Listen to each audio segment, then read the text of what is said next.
to a whole variety of issues, and it points out to the profound importance of authoritarianism as being a very important predictive variable that really determines everything from the way children are raised to the way you send granny off to a death camp.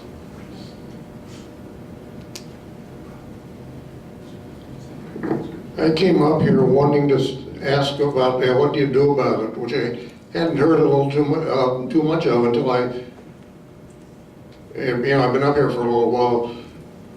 But having heard a little bit about that you can't do too much about it, and I kind of agree with that.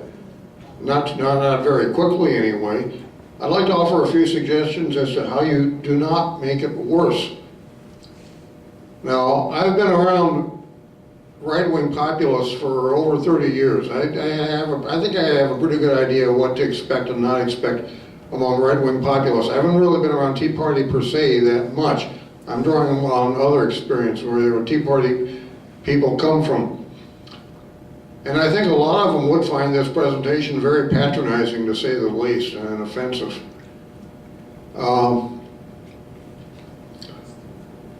But you did mention some sympathy for them. I mean, they are, and the pain that they're going through and so on. A lot of which is true. I think as long as you're bringing up Douglas Hofstadter and his books, Anti-Intellectualism in America, I think you should point out that about 1/3 of that is about public education. Well, I don't have a reply. You are absolutely right.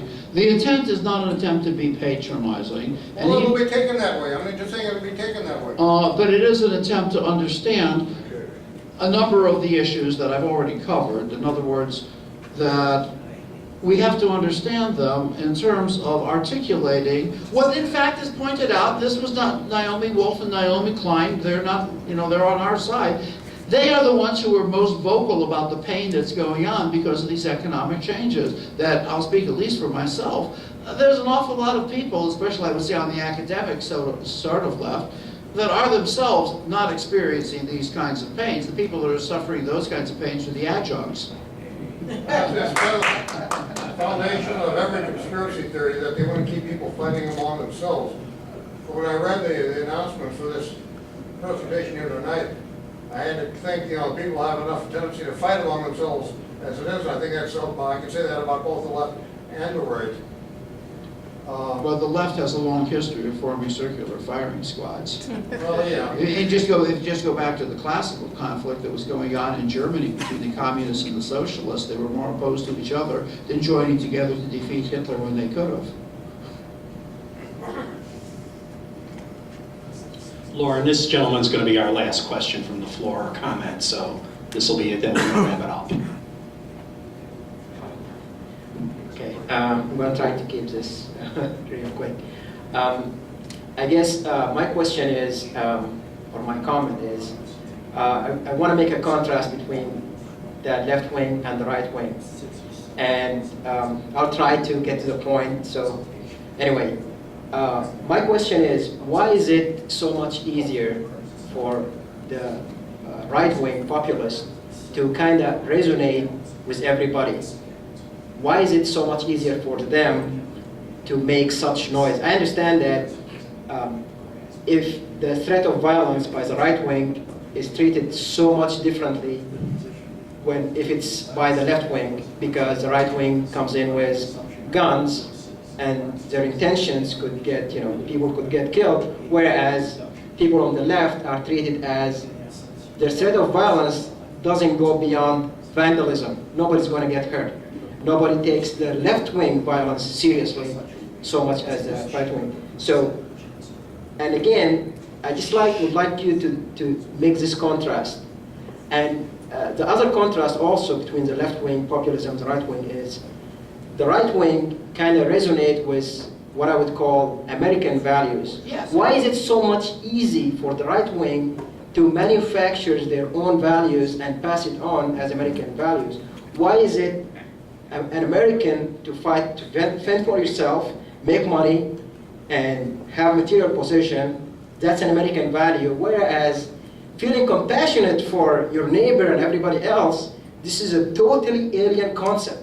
How did this value come in? No. So, I don't know if you agree or not, but I would like for you to kind Okay, well, of the contrast. Okay, I think you make a number of points, and given the fact that I only have a limited amount of time to cover that, and I really here have to go back to some of my writings, published writings on American character.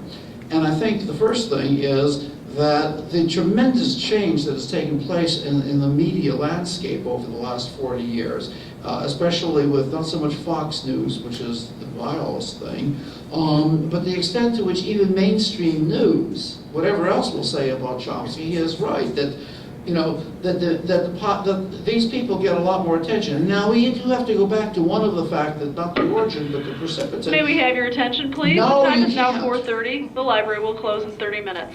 Internet service and library card registration have now ended for today. Well, we're Thank you. leaving, so there.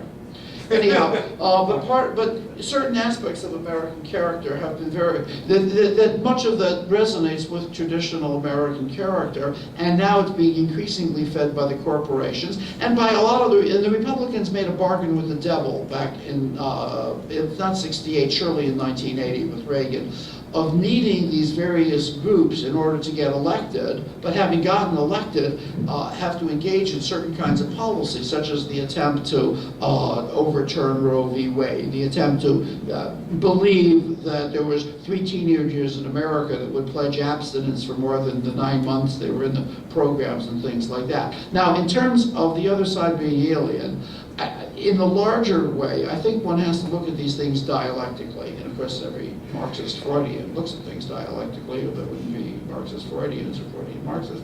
Yeah, there is that emphasis on individualism, but if you go back to American history, that there was also a great deal of compassion. But that compassion was limited to within one's own community. And so if you go back to, you know, the late 1600s, early 1700s, when life was very short for a variety of reasons of health care, if someone died, the community took care of the family. And there was a lot of compassion. And even now, Americans still sometimes show a lot of compassion, at least when it's directed either far away or not too close. There's a couple of other things that I also will talk about in terms of this dialectic. I mentioned this sort of pragmatism, and I'm not talking about American pragmatic philosophy and anti-intellectualism, but at the same time, America has had its own you know, abstract kind of thought, its own creativity, et cetera, et cetera. So what I want to suggest is that American character is itself a set of resolutions of different tendencies toward character, of submission to authority, but a very strong anti-authoritarianism as well. Right now, we happen to see the individualism, the selfishness, the disdain of the subordinates that are, you know, being screwed over. Do we have time for one more question? Well, no, I don't have a question. I just reserved the last comment. Oh. I work with a lot of young people. Good.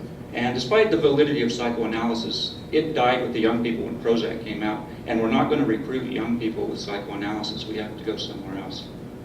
It's just a comment. I'll drink to that, and I think at this point, let me thank everybody for being a much better audience than I got in the last.